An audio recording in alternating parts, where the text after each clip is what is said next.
Merci pour la fidélité. Nous avons un programme à canal numérique et télévision. Bisika inso bozali ko capter biso quelle que soit la différence d'heure. Boya malam na nouveau numéro à tribune libre. Tozali kolobela détente entre les deux camps.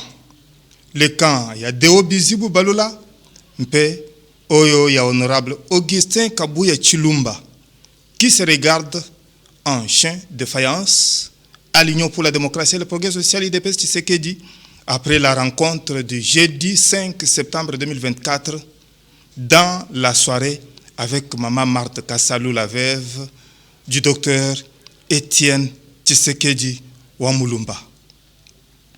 L'on appelle déjà à la mise en place du cadre permanent du dialogue qui suscite deux questions.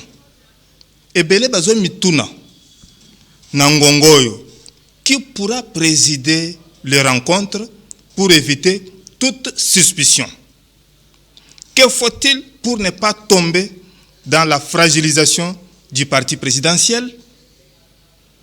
Mais aussi, quelle peut être la voie de sortie pacifique? Est-ce que Sengeli, Kozwaba Oyonyoso CDP et Pesaki responsabilité Koko Tsabangona Masolo, To et Sengeli ko bongisa bokutani yoko de sorte à ce que bako kakope sandakisa na banguna baye bazali ko talela parti présidentiel. Talatina nini toko réserver production mobimba avec les répondants ya parti. Gouvernement Judith Soumino Tuluka tenu de réajuster les tirs en alignant 800 médecins, en le mécanisant, en réajustant le taux de la prime et indemnité de logement et transport avant le 15 septembre 2024. Sinon, les agents et cadres de la santé publique, hygiène et prévention sociale risquent de se décider des actions à mener pour se faire entendre, nous dira Juvenal Mwandalenda, secrétaire général d'Issimeko. Mais aussi 89 100 doses de vaccins pour adultes contre le Mpox réceptionnées jeudi 5 septembre dans la capitale Kinshasa. En attendant les 110 000 doses à recevoir ce samedi, cap sur 580 000 doses afin de lutter contre ce virus. Le ministre national de la Santé publique, Hygiène et Prévention sociale, André Roger Kamba, est en train de penser à la micro-planification pour acheminer ces vaccins à travers les provinces les plus touchées. Pourtant, le ministre provincial de l'Éducation du gouvernement, Jean-Paul Mbwebo Kapo, campe sur la sécurisation de nos enfants. Nous suivrons Papa Nico Mwamba Kamba, ministre provincial de l'Éducation, au cours de cette édition. Et nous allons terminer par le président de l'intersyndicale nationale de l'administration publique, Fidèle Kiangi Matangila, Oyo, Akendeki, ko beta masolo, na chef ya gouvernement ya mboka Congo, pona koyebisa ye bosenga ya basali ya leta. Kimia mpe boboto o mabota mabino. To banda na élément ya réception ya 89 100 doses de vaccins pour adultes contre Mpox. C'est jeudi 5 septembre à Kinshasa, en attendant les 110 000 doses à recevoir ce sabbat, bien que l'on mise sur 580 000 doses avec l'appui de plusieurs partenaires internationaux, dont les États-Unis de l'Amérique. Ministre national de la Santé publique, Hygiène et Prévention sociale, André Roger Kamba, a la micro-planification pour acheminer ces lots de vaccins à travers les provinces les plus touchées, de sorte à contenir le vaccin de cette épidémie virale le plus rapidement possible. Tomuyok.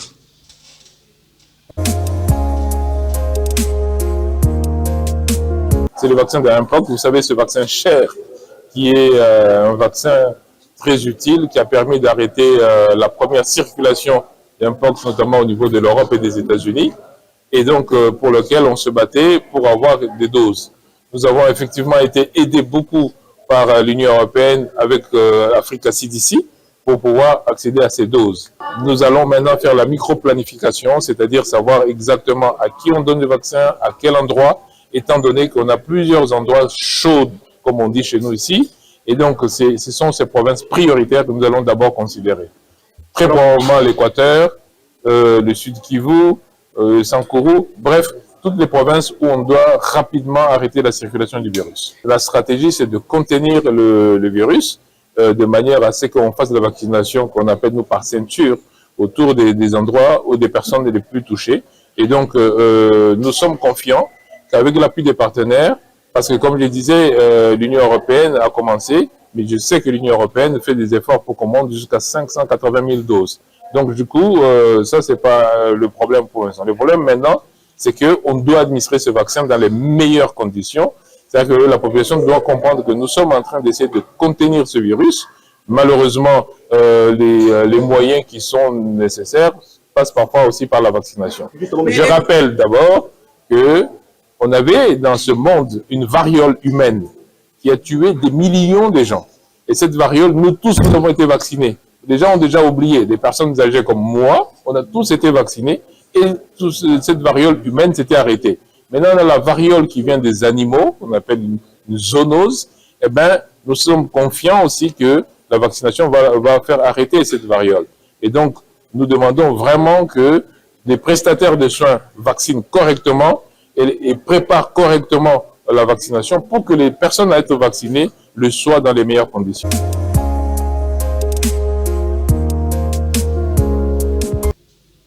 Merci Madame Bibi Chingavele pour ce compte rendu de la réception de ces lots de vaccins contre Mpox.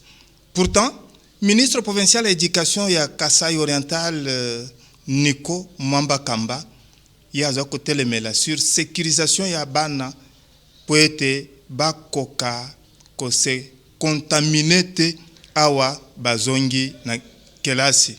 Tokoka nécessairement koyoka Nico Mwambakamba, ministre provincial ya éducation ya gouvernement Jean-Paul Mbwebwe Kapo.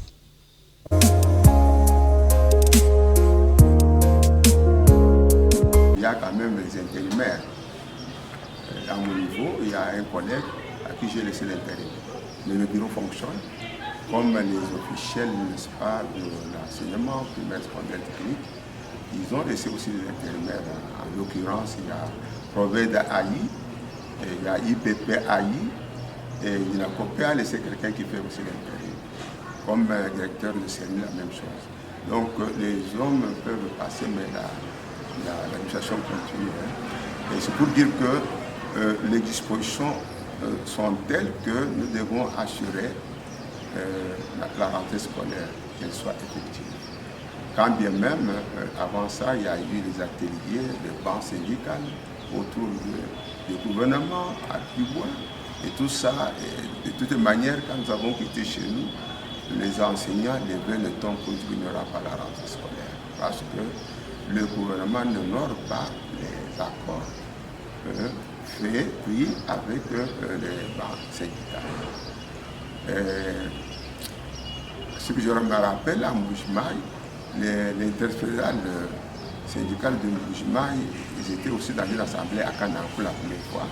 Ils ont initié pour que le Grand Kasaï puisse avoir le même langage autour du problème des enseignants. Les enseignants de Kassai oriental, de Kasaï, de Kasaï central, de Lomami, de Sankuru, ce sont les mêmes enseignants. Et ils ont le même problème dans le paiement. Ceux qui regrettent d'abord que nous sommes mal payés, il y en a qui ne sont pas payés. Il y a ce vocable qui n'existait pas dans le temps. Un enseignant qu'on dit il est NU, nouvelle unité, et puis l'autre on dit NP, donc nouvelle unité payée et mécanisée non payée. Ce sont des choses qu'on ne nous a pas beaucoup honorées. Même dans le service militaire, quand on dit que quelqu'un vient d'être mécanisé, mécano, il a eu son numéro, c'est qu'il est payé. On ne peut pas mécaniser quelqu'un et on dit qu'il n'est pas payé. Le matricule doit aller ensemble avec tout ça. Bon, alors, à ce qui concerne la question posée, je disais que ça nous préoccupe beaucoup. Et ici, on est venu pour évaluer, c'est dans le temps on appelait assises de la promotion provinciale et nationale. Cela est revenu pour dire que ce sont les assises de la revue annuelle de performance. Donc là, c'est basé sur les termes clés, c'est l'accès, l'équité et puis la gouvernance. Donc ce sont les termes clés qu'on devrait voir. Est-ce que ça marchait? Est-ce qu'il y a eu accès? Oui, et très peuplé. Je donne un exemple. Une classe de 100 élèves, 150 élèves, elle devient non viable parce que l'accès ne peut pas laisser le côté de la non-viabilité. Donc l'école, la classe devient aussi non viable. Qu'est-ce qu'il faut faire? Ça pose encore de nouveaux problèmes quant à l'accès. Un grand nombre, pléthore, ça provoque maintenant, ça demande à l'État congolais de réfléchir sur les paramètres pour diminuer, n'est-ce pas, la non-viabilité au point de vue nombre. C'est-à-dire quoi? Il faudrait qu'on pense à construire de nouvelles classes. En voulant construire de nouvelles classes, ajouter de nouveaux locaux, ça peut provoquer encore l'engagement de nouveaux enseignants. L'engagement des enseignants va provoquer le salaire. Et quel salaire? Vous voyez, ce sont des problèmes, c'est un processus qu'il faut aller. L'effectivité, oui. L'accès, oui. Mais il y a encore pour améliorer les conditions. N'est-ce pas? Alors il faut y penser. Quant aux choses avec l'équité, bon, maintenant, les gens, il ne faut pas qu'on puisse parler des enfants, garçons seulement. Que les filles puissent avoir accès aux mêmes chances comme les garçons. Ça, on doit beaucoup veiller. C'est pourquoi chaque fois quand on donne les statistiques, on dit il y a autant, effectif d'autant, dont autant de filles. C'est pour avoir l'idée, n'est-ce pas, des classes au point de vue filière, au point de vue niveau, combien de filles qui fréquentent. Parce qu'il ne faut pas laisser ce côté-là. Parce qu'éduquer une fille, c'est éduquer toute la nation. Il faut beaucoup y veiller. Nous avons fait beaucoup de pas en arrière avec nos coutumes pour faire traîner les filles, alors que ce sont les filles qui peuvent faire encore mieux que les garçons. Et puis, quant à la gouvernance, c'est un problème sérieux. On a trouvé qu'il y a beaucoup d'antivaleurs au sein de l'enseignement. Antivaleurs commises par les parents même, qui veulent qu'ils puissent monnayer les points scolaires auprès des professeurs, auprès des enseignants. Bon. Les parents, les élèves eux-mêmes, qui ne veulent pas bien étudier, mais ils disent avec l'argent, je vais avoir monnayé les points. Non? Et les gestionnaires, les chefs d'établissement aussi, qui sont dans ces domaines. Je ne peux pas dire que c'est tout le monde, mais je dis un grand nombre. Hein? Parce que nous constatons par exemple, l'État congolais fixe, on fait un arrêté, n'est-ce pas, fixation des frais à travers les options, à l'école secondaire, tout ça pour les classes de non encore de gratuité. Mais vous verrez que vous trouvez dans une école où on a dit que les enfants de telle filière payent par exemple autant par $10. Vous verrez qu'on a mis peut-être 12, 13. On demande les 12, les 13 sont venus 12. Oh non, pour notre école, vous savez, nous, non. Tout ça sont des antivaleurs. Il faut qu'il y ait respect des textes. Vous avez discuté, le comité provincial de l'éducation ont discuté, il y a les parents là-dedans. Ils ont vu qu'est-ce qu'on peut faire au point de vue, le train de vie des parents, au point de vue le travail, au point de vue qu'est-ce qui touche à la fin du mois. Eh bien, mais quand on discute ensemble, qu'on parvient à avoir un terrain d'entente pour dire voilà, maintenant on peut aller auprès de l'autorité provinciale, le gouverneur, avec avis du secrétaire général, qu'on a quand même respecté les rubriques qui sont retenues pour toute la République en matière de telle, pour telle option. Mais chaque province a ses réalités. Il doit aussi tenir compte de leur réalité de la classe. Là, on a demandé peut-être 1000, peut-être vous pouvez demander 500, mais tenez compte de vos réalités. Est-ce que ça va suffire? Parce que les articles qui entrent dans l'utilisation au titre scolaire ne sont pas sur place. On peut les importer, on peut les acheter à Kinshasa ou à Oriental, mais ça donne aussi frais. Il faut tenir compte de tout ça. Mais alors quand c'est fait et que le gouverneur de la province sanctionne par un arrêté, normalement, nous tous nous sommes debout, et les provinces, et les IPP, et le ministre en charge de l'éducation, de veiller qu'il y ait respect de l'arrêté. Là, c'est un problème. Il y a les gens qui ne veulent pas respecter les textes, respecter les frais retenus. Pourquoi? Ils disent, nous sommes les catholiques, nous avons notre convention, nous sommes les Kimbangus. Non, non, ça ne peut pas aller comme ça. Nous ne sommes pas l'État dans un État. Même si les conventionnels ont signé la nouvelle convention avec l'État congolais, mais ils doivent respecter les règles, textes et les échelons que l'État donne. Parce que si l'État congolais, je donne un exemple, si l'État congolais ne paye pas, qui va payer? C'est fini, ça va tomber sur les parents. Mais maintenant que le Congo intervient avec quelque chose pour alléger, pour peu que ce soit, pour peu de temps. On dit que le salaire n'est pas encore n'est pas décent. Oh, d'accord, mais il y a quand même un salaire. Mais qu'on le donne d'une manière régulière. Et là, c'est ça le problème. Mais alors, nous devons beaucoup veiller pour que les institutions, parce que ce qui dérange notre système aussi, comme l'administration, les gens ne veulent pas respecter les textes et les institutions. Ça, c'est de un. Ils le font parfois par eux-mêmes. Hein. Les institutions là-bas, ils ne veulent pas les respecter. De deux, les gens ne veulent pas respecter la procédure. Comment on doit procéder pour punir? Comment on doit procéder pour faire ça? Comment la procédure pour arriver à un tel poste? Bon. Et puis, les gens ne veulent pas respecter, troisième point, la hiérarchie. C'est ce qui ronge notre administration. Ça, c'est de côté-là.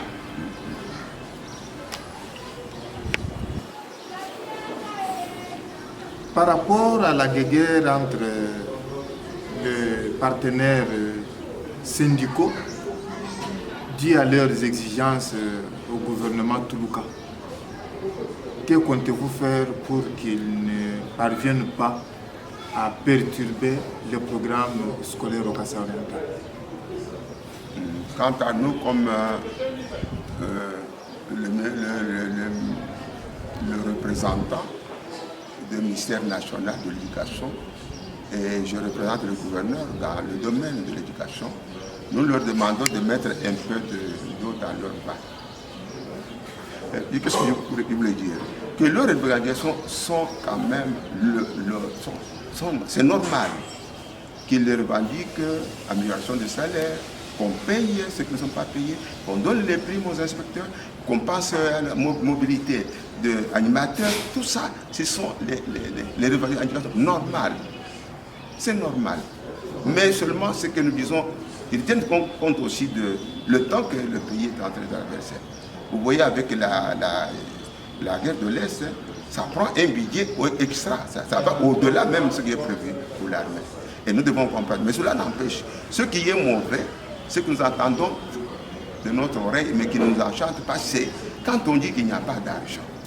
Mais on apprend que par-ci, par-là, il y a des détournements des deniers publics. On ne parle même pas des dizaines de dollars, des centaines, mais on dit autant de millions détournés par un individu. Autant, et c'est du matin, ça devient une chanson. Matin, midi et soir. Alors nous disons, ils ne veulent pas, n'est-ce pas, résoudre le problème des enseignants. L'argent part ailleurs, qu'ils récupèrent l'argent, qu'ils punissent ceux qui ont volé, qu'ils récupèrent l'argent pour quand même que le budget, n'est-ce pas, de l'assiette de paie de l'enseignant, des enseignants soit quand même un peu élevé. Parce que nos enseignants ne comprenaient pas. Je le faisais voir toujours au Kassai oriental. Que ce n'est pas le ministère de tutelle, hein, et de temps là, le ministre national qui doit payer. Il disait, on va payer ceci. Il a dit beaucoup de choses pour améliorer la galerie. Mais alors, lui n'avait pas le droit de dire ça. Il présente seulement le besoin réel auprès de l'autorité. C'est quoi? Le gouvernement. C'est le gouvernement qui doit parler de payer, parce que c'est le gouvernement, dans son budget, qui doit donner quand même, ajouter quelque chose. Un ajout à l'assiette de la paie des enseignants pour qu'on puisse améliorer. Or, dans la paie, il y a le ministère de tutelle qui prépare la vraie paie. Il dit, voilà, voilà ce que nous voulons. Il y a autant la taille, il y a autant d'enseignants de tel grade, de telle catégorie, de tel niveau d'études, autant de choses d'établissement. Mais voilà ce qui est comme paye réel. Mais il a présenté, il donne ça à qui? C'est le budget qu'il doit avoir. Quand le ministère de budget va voir, il va dire, mais je regarde, comme on dit chez nous, je regarde la farine que j'ai et l'eau. Vous ne pouvez pas prendre tout un bassin pour mettre 2 mécas, n'est-ce pas, de la farine. Vous ne ferez pas le foufou. Donc maintenant, c'est le budget qui va dire non, non, moi, voilà la disposition. L'État, le gouvernement congolais a mis à ma disposition, voilà tel chiffre. Mais vous avez présenté ça. Mais qu'est-ce qu'on va faire? Alors il faut encore recourir aux finances. Finance va dire, mais budget, vous me présentez des pays ça, mais voilà ce qu'on y a dans ma caisse, il n'y a que ça. Voilà, c'est tout ça, c'est le gouvernement. Donc ce qu'il faut faire, c'est le gouvernement, c'est pourquoi il y a eu pas syndical avec le gouvernement. Mais que le gouvernement quand même parvienne à honorer. Les gens passent. Mais les gens restent. Les accords pris avec les gouvernements passés, ça ne peut pas être mis dans le tiroir. Il faudrait qu'on puisse un peu monter. Mais je ne dis pas qu'on n'a pas fait ce qu'on a fait quelque chose. Je peux vous donner un exemple. Dans le temps, avant que le gouvernement et le président actuel Fachi entre, il avait trouvé pour les frais de fonctionnement une école primaire publique à 6 classes. Elle recevait les frais de fonctionnement mensuels comme une école publique de 12 classes et de 24 classes. Vous voyez que c'est une injustice. Moi, j'ai 6 enseignants, je paye une boîte de craie, ça peut faire une journée ou 2, 3. Mais alors l'autre là, pour le même frais de fonctionnement, il a 12 classes, il a 24 classes. Vraiment, c'était pas bien. Mais quand il est venu, on a essayé de revoir selon la taille. On est parti de 45 000 francs, de 95 000 francs, de 200 000 francs, et maintenant il y a les écoles primaires qui touchent 800 000 francs par mois. Frais de fonctionnement. Il y a quelque chose. C'est consistant quand même pour soutenir la gratuité. De la manière qu'on ne puisse pas voir un enseignant qui écrit comme dans notre province, on nous faisait rire, on écrivait peut-être avec charbon, avec morceaux de manioc, ainsi de suite, et on écrivait sur la pyro, sur face des pyro. Non, non, non, les choses ont changé. Nous avons senti le changement. Mais seulement, au point de vue panier de la ménagère, ça ne tient pas debout.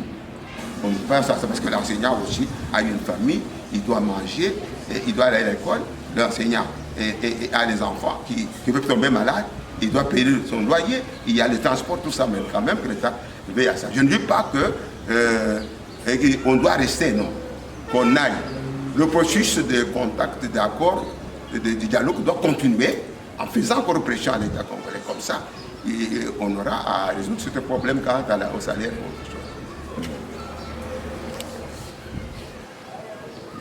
Le ministre de la formation professionnelle a annoncé la publication des résultats des tests d'évaluation certificative ENAFEP disponibles à travers les réseaux sociaux et la téléphonie mobile.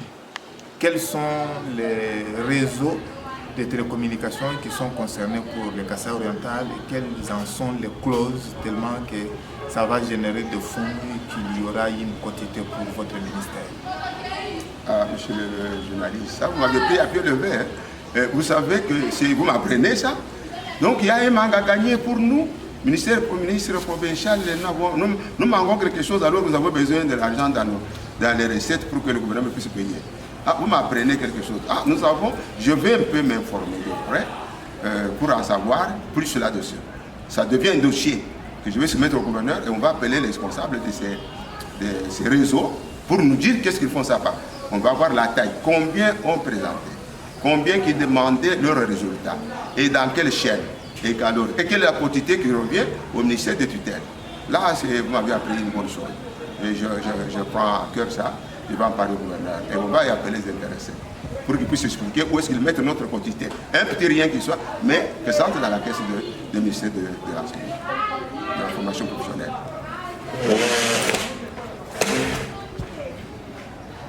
Monsieur le ministre, quelles dispositions avez-vous prises pour inciter les enfants abandonnés, communément appelés enfants de la rue, à prendre part à la formation professionnelle pour diminuer le chômage au Kasaï oriental?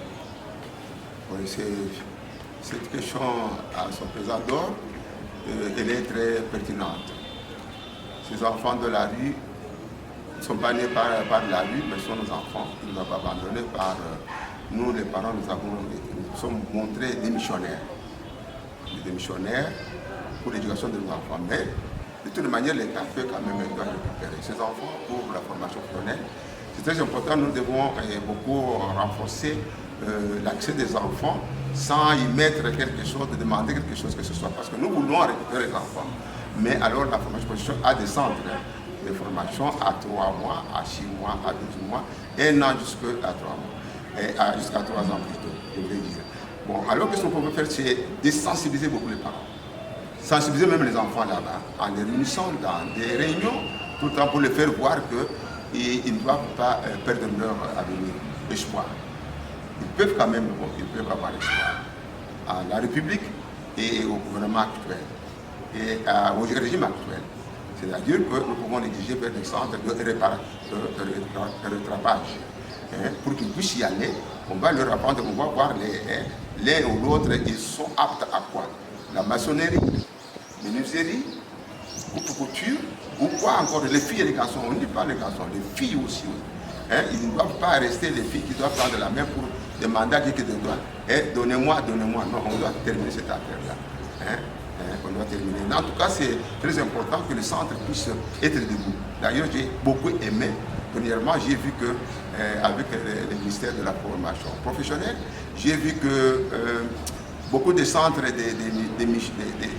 des missionnaires catholiques, tout ça, ils sont vraiment vite, ils ont versé, ils ont fait le répertoire de leur centre à travers d'autres diocèses pour verser au ministère de la formation professionnelle. Donc, en l'occurrence, à la direction provinciale, n'est-ce pas, qu'on ignorait, que j'ai voulu qu'on sache par le gouvernement provincial qu'il y a des directions autonomes qui représentent le ministère de la formation professionnelle au Kassoriental, qui dirige une dame, Madame Kazadi, que j'ai dit. Donc, je serai derrière eux tout le temps pour qu'on puisse un peu diminuer le chômage.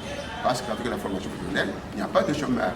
Eux-mêmes peuvent créer de l'emploi. Il est temps d'aller faire des demandes d'emploi. Monsieur, madame, et j'ai l'honneur de. C'est ce qu'on a. Parce qu'on a fait des années, à peu près 30 d'années, en formant les chômeurs. Si ce n'est pas un secret, dites-nous, monsieur le ministre, quelles sont les dispositions prises pour sécuriser les enfants contre la contamination de l'épidémie virale de Monkeypox, surtout avec le retour de la pluie? Oui, ça c'est un problème de l'air. La santé n'a pas de prix. L'enfant ne peut pas aller à l'école et étudier quand il est malade. Nous devons tous veiller, et les parents, et nous-mêmes, le ministère de la tutelle, à travers les établissements primaires, secondaires, publics ou privés. Nous devons y veiller pour qu'on puisse revenir sur les soins avant de manger, les soins quand on va à la toilette, les soins, surtout les mains qui sont porteurs, n'est-ce pas, de maladies, et puis la bouche aussi, et le nez. Pourquoi ne pas encore revenir sur Cachemire à l'école? Pourquoi ne pas revenir sur le seau hygiénique à l'école? Pourquoi ne revenir avec le savon? Il faut que ce soit en vigueur comme si c'était le moment, n'est-ce pas, de Covid. Donc, sans cela, nous allons perdre encore les vies. Même parmi les enfants, il y en a qui seront gouverneurs, qui seront ministres, qui seront présidents de la République, qui seront pasteurs. Donc, nous veillons sur l'avenir des enfants. C'est surtout ça. Les enfants ne peuvent pas manger n'importe où. Sur les rues, avec le vent, avec la poussière, surtout nous en mouvement, vous savez, nous sommes dans les grands chantiers. On veut nous vêtir d'une nouvelle robe. Donc il y a les sentiers, il y a les avenues, il y a les caniveaux pour entrer des choses. Et la poussière est là, elle est permanente. Même si on ne voit pas les microbes, mais elle est permanente, les microbes sont là. Donc nous allons tout faire pour qu'on puisse remettre toutes les règles d'hygiène pour les jeunes enfants, filles, garçons à l'école. Et leur donnons encore, quand ils sont à la maison, qu'ils se peuvent faire pour aider leurs frères, ils ne sont pas à l'école et les petits là. Donc ça doit être notre préoccupation majeure quand nous allons à la travail. Un message particulier aux enseignants, aux élèves, pourquoi pas aux parents qui hésitent encore? Un message particulier. Nous n'avons pas un autre message que ce que nous avons reçu, n'est-ce pas, à l'issue de la RAP, la revue annuelle de performance. Nous avons vu nos faiblesses, nous avons vu aussi nos forces. Et nous avons vu que les faiblesses soient quand même traitées de la manière à les diminuer par rapport aux forces. Du côté des enfants. Que les enfants, n'est-ce pas, comprennent que les études, l'enseignement n'est pas à monnayer. Donc, c'est leur donner la moralité. Donc, c'est le travail qui fait que les résultats. Parce que les résultats, c'est le travail le travail fait d'une manière honorable, pas en achetant les points, en donnant aux enseignants quelque chose, ce n'est pas bon. Aux enseignants, la même chose. Qu'ils sachent que notre rôle important, le premier rôle du ministre de l'Éducation, c'est de faire tout pour qu'il y ait un impact, qu'on sente sur le terrain qu'on est en train de déjouer ce qu'on appelle antivaleurs. À tout moment et toutes sortes de formes, à partir des parents, des élèves, des enseignants, des directeurs, les gestionnaires, qui que ce soit, que vous soyez pasteur ou pas, là on va punir. Et on va suivre la procédure à punir. Quand il y a...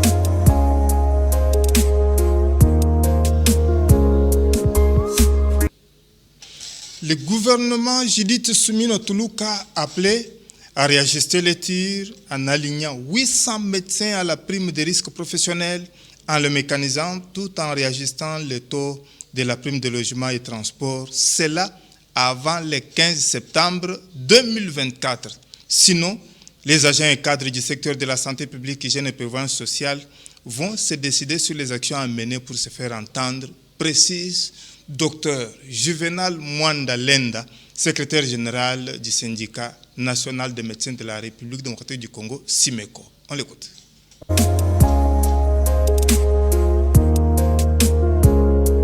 Dr Juvenal Mwanda, vous êtes secrétaire général du SIMECO. Vous dénoncez le non-respect des engagements pris par le gouvernement à l'égard du personnel de la santé à Biou. Voici la question que vous avez posée de savoir quelles sont les préoccupations urgentes contenues dans les engagements pris par le gouvernement qu'il faut nécessairement résoudre à l'heure. Quelle serait votre réponse? Merci. Il y a plusieurs engagements qui ont été pris effectivement et qui n'ont pas été tenus. Mais je crois que pour le moment, il y a la question liée aux actions à mener au 4e trimestre qui s'impose, notamment l'aliment et la mécanisation, ainsi que le réajustement du taux de la prime et des indemnités de logement et de transport qui étaient prévus en réalité pour certains paliers. Donc nous considérons que l'aliment, la mécanisation et le réajustement et paye aux gardes statutaires, ça constitue des urgences qui doivent être prises en compte si l'on veut véritablement ramener la paix sociale dans les secteurs. Maintenant, vous êtes en train d'évaluer avec les autres partenaires du secteur. Qu'est-ce qui vous unit de sorte à ce que vous puissiez nécessairement faire fléchir le gouvernement par rapport à votre position commune? Mais nous sommes unis par l'essor. Nous vivons dans le même environnement, le même milieu de travail, nous avons les mêmes conditions de travail. Et donc, lorsque nous avons les problèmes de rémunération et que nous avons les mêmes employeurs, il va de soi que nous ne pouvons qu'être unis pour pouvoir essayer de faire comprendre à l'employeur le bien fondé qui est à pouvoir rencontrer nos attentes légitimes. Qu'est-ce que vous êtes convenu après cette évaluation à laquelle vous venez de sortir? Bien, nous avons prévu de donner au gouvernement de la République le temps nécessaire pour réajuster les tirs d'ici le 15 septembre. Ben, nous osons compter sur la bonne foi du gouvernement et surtout sur sa volonté de ne pas résoudre un problème plus grave consistant à gérer des remous sociaux autres que des simples déclarations. Vous comprenez que si après les 15 rien n'est fait, les agents du secteur de la santé vont s'assumer. Vous allez vous assumer avec la grève sèche ou bien en faisant quoi? Les agents décideront des actions qui seront menées pour se faire entendre. Et que dit votre ministre de tutelle? Je crois qu'il vous revient de lui poser la question. Merci.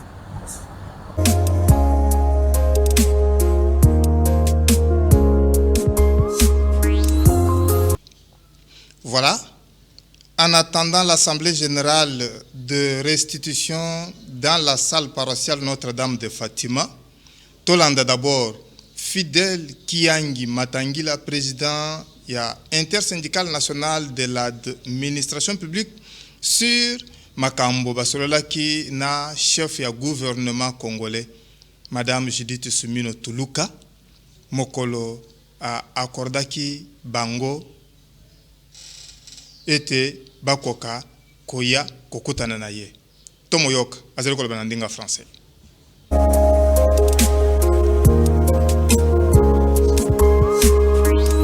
C'était une réunion de prise de contact et aussi une réunion au cours de laquelle nous devions donné des grands axes, des problèmes qui préoccupent les agents et fonctionnaires de l'État. C'est au fait ça, le contenu de la réunion que nous avons eue hier, jeudi 29 août 2024, avec son Excellence, Madame la Première ministre. Et voilà la motivation de notre rencontre. Depuis qu'elle était là, elle ne nous avait pas encore reçus, alors que elle ne peut pas travailler sans les fonctionnaires. Et c'est comme ça que les fonctionnaires, à travers les représentants, ont demandé de les rencontrer et elle n'a pas hésité. Hier, comme je l'ai dit, elle nous a reçus et nous l'avons félicité, nous lui avons souhaité la bienvenue et nous lui avons aussi souhaité un mandat plein de succès et un mandat qui doit continuer avec notre partenariat gagnant-gagnant que nous avons avec le gouvernement. Un partenariat qui doit être basé sur le dialogue social pour pérenniser, pour continuer la réforme de l'administration publique, continuer la modernisation de l'administration publique, continuer à rechercher les meilleures conditions de travail et de vie du fonctionnaire. Voilà. De ces grands axes évoqués au cours de cette réunion de prise de contact avec la Première ministre Judith Suminwa Tuluka, qu'est-ce que vous avez mis au premier plan de sorte à ce que l'on résolva d'urgence? Je voulais vous dire que la primaire est réservée aux 600 délégués et que nous devons convoquer pour la restitution parce que, comme vous le savez, nous avions dit que Madame la Première ministre nous reçoit ou qu'elle ne nous reçoit pas. Nous devrions rentrer chez les 600 délégués pour restituer. Donc, on est obligé de rentrer à Fatima pour restituer. Mais comme il y avait la presse de la primature qui était là et aussi d'autres presses, cela ne m'empêche pas de vous dire que les grands axes pour nous, c'est d'abord la convocation de la commission paritaire qui doit tout examiner en commençant par la politique salariale, la récupération du pouvoir d'achat et voir dans quelle mesure on doit continuer avec la mise à la retraite, la mécanisation de ceux qui travaillent mais qui ne sont pas payés, les soins de santé des agents, l'indemnité des transports, et pour ne pas faire croire aux gens que j'évite la question, mais il y a aussi le problème des élections syndicales dans l'administration publique. Nous sommes là depuis 11 ans.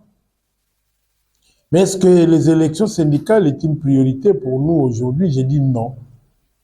Je l'ai dit à Madame la Première ministre que les élections syndicales dans l'administration publique ne sont pas une priorité pour nous et ni moins encore pour le gouvernement.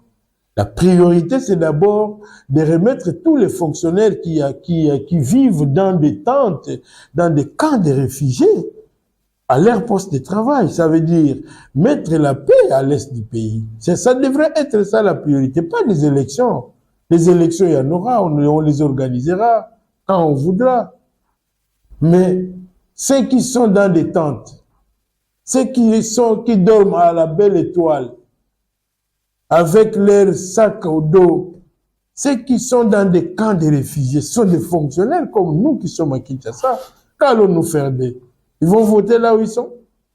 Nous aurons des délégations syndicales là où il y a la paix, et là où il n'y a pas la paix, les gens sont là où ceux qui vivent dans la forêt.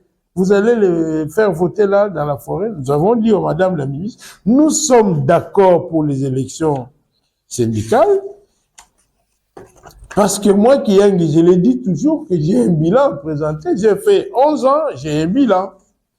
Et mon bilan parle de lui-même. Et la CEC demeurera la première organisation syndicale du Congo, mais quelles que soient les conditions dans lesquelles on va organiser les élections, la Confédération syndicale du Congo demeurera la première organisation parce qu'elle a un bilan présenté. Elle a fait 11 ans à la tête de l'INAP, elle a un bilan. Monsieur le Président de l'INAP, à quand cette Assemblée générale et que répondez-vous à ceux qui doutent de l'efficacité de l'INAP face aux partenaires du gouvernement? Ce sont c'est un conglomérat des aventuriers. Tout celui qui doute de ce que l'INAP fait pour les agents et fonctionnaires est un aventurier. Sa place n'est pas au Congo. Il doit changer de pays. Il doit faire un autre métier et non le syndicalisme.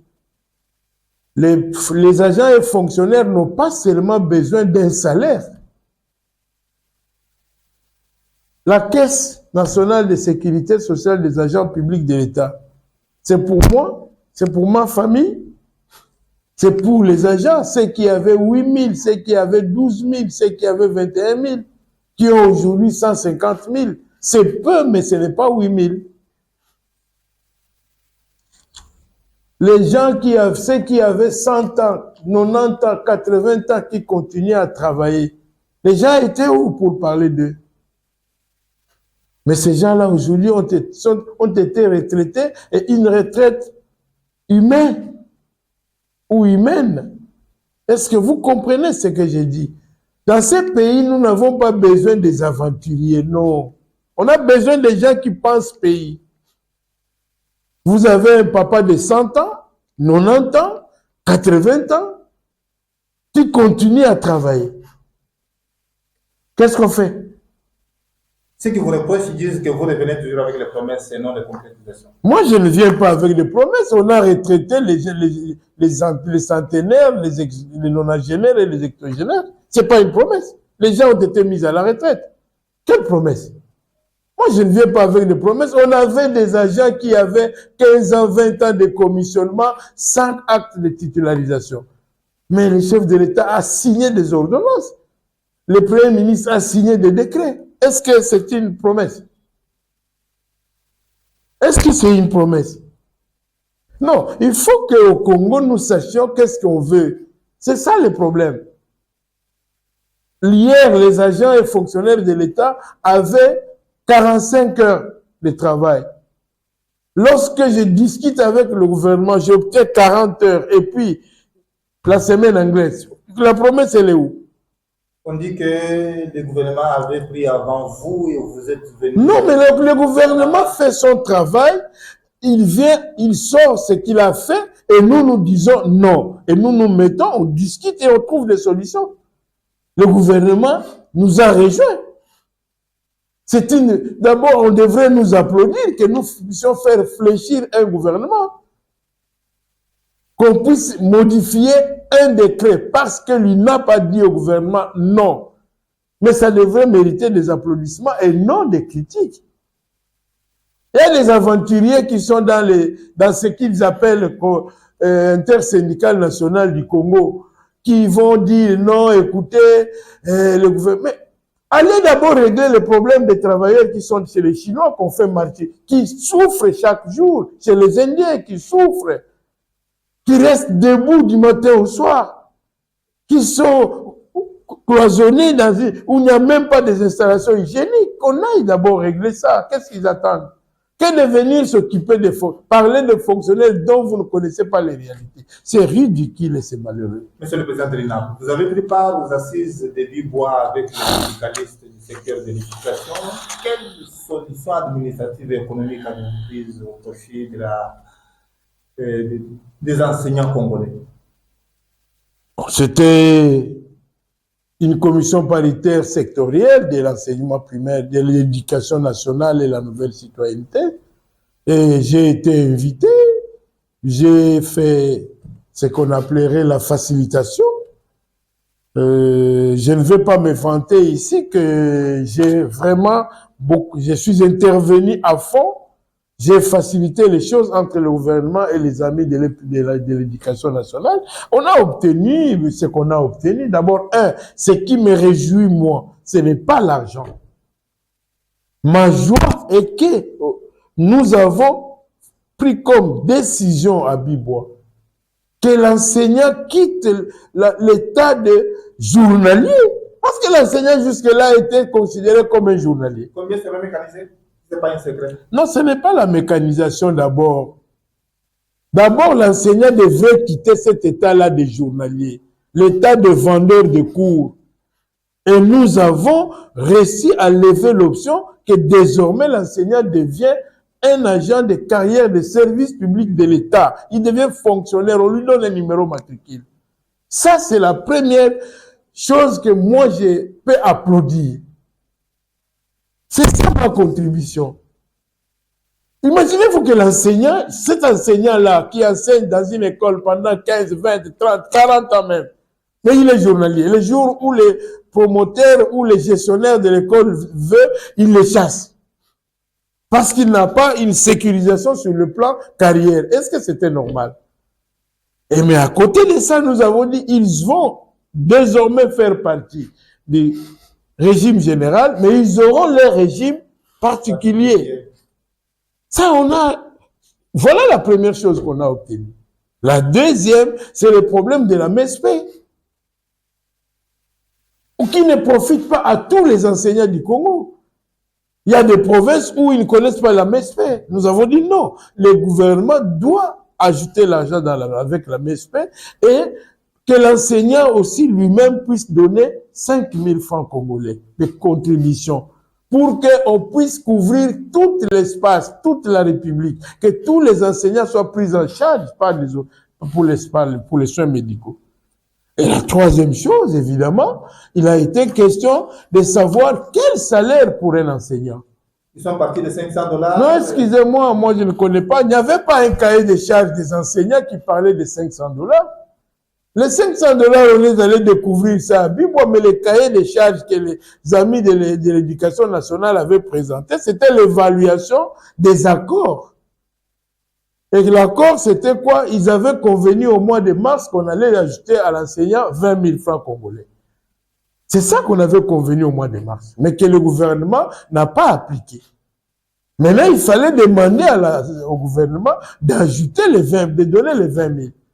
Mais nous avons estimé, grâce à notre expertise, nous avons estimé que 20 000, donner à l'enseignant les 20 000 qu'on n'avait pas donné depuis le mois de mars ne signifiait rien. Et nous avons obtenu du gouvernement que le gouvernement donne à l'enseignant 100 000. Et que sur les 100 000, dans l'immédiat, nous avons demandé que le gouvernement puisse payer 50 000. Que les 50 autres 1000 seront payés quand nous allons faire des missions d'identification des enseignants. On nous parle de 700 000 enseignants, mais allons les identifier. Allons les identifier pour qu'on sache si réellement, si nous arrivons sur le terrain et que nous trouvons qu'il y a 500 000 ou il y a 400 000. Mais nous allons récupérer l'argent.